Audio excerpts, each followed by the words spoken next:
Olivier, vous vouliez évoquer ce soir la guerre en Ukraine, où les drones, on en a souvent parlé, sont devenus des armes cruciales et sont devenus aussi l'obsession sécuritaire, semble-t-il, de Vladimir Poutine. Le président russe redoute, en fait, une frappe surprise par drone qui le viserait. Oui, et pour bien lui rappeler, que s'est-il passé aujourd'hui à Saint-Pétersbourg? Eh bien, les Ukrainiens ont lancé une vague de drones qui sont venus tomber sur des sites énergétiques et militaires à Saint-Pétersbourg le jour de l'ouverture du traditionnel forum économique, le Davos russe comme on l'appelle, qui attend pas moins de 20 000 personnes, 130 pays, et surtout Vladimir Poutine qui va venir prononcer un discours vendredi. Vous voyez le panache de fumée qui s'est élevé dans le ciel de Saint-Pétersbourg toute la journée, autant dire que la sécurité n'était pas vraiment au top. Les dirigeants ukrainiens s'en amusent sur les réseaux sociaux, à commencer par Zelensky qui a reposté les images que vous voyez, félicitant son armée pour ce qu'il appelle des sanctions à longue portée, c'est le nouveau terme utilisé.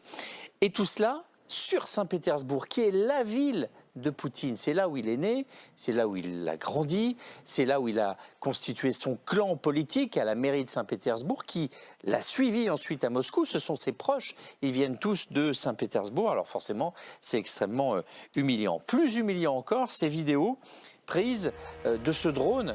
Et écoutez, Ah, on l'entend, oui. On l'entend tellement il est bas, qui pendant quelques minutes s'est tranquillement promené dans le ciel de Saint-Pétersbourg, drone ukrainien, vous l'avez compris. Pire encore, cette autre vidéo où on voit des membres de la sécurité de ce forum tirer l'arme automatique pour essayer d'abattre ce même drone sans y parvenir. Il y a une impuissance qui est assez pathétique dans ces images, d'autant plus lorsque l'on parle de la sécurité d'un homme comme Poutine. Et ça lui fait peur à Vladimir Poutine, non? Oui, à l'évidence, à Astana, au Kazakhstan, où il était en déplacement, beaucoup d'observateurs ont noté un blindé qui avait rejoint son cortège présidentiel. Tout un dispositif de brouilleur a été mis en place aussi, justement, pour lutter contre les drones. Le cortège comptait pas moins de 20 voitures, des grandes limousines noires identiques, pour essayer de brouiller les pistes sans que l'on puisse savoir dans laquelle des voitures se trouve le président russe.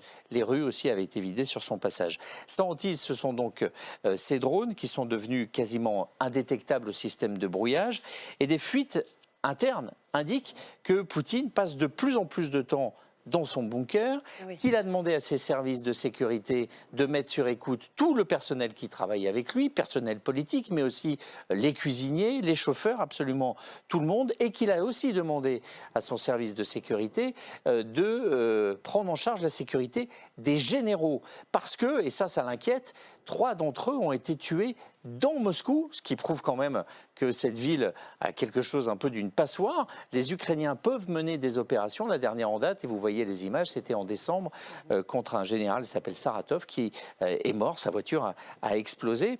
Donc l'hypothèse d'un assassinat sur Poutine commence à être un petit peu dans l'air à Moscou, et apparemment le président russe la prend au sérieux. Merci Olivier. On passe à la question.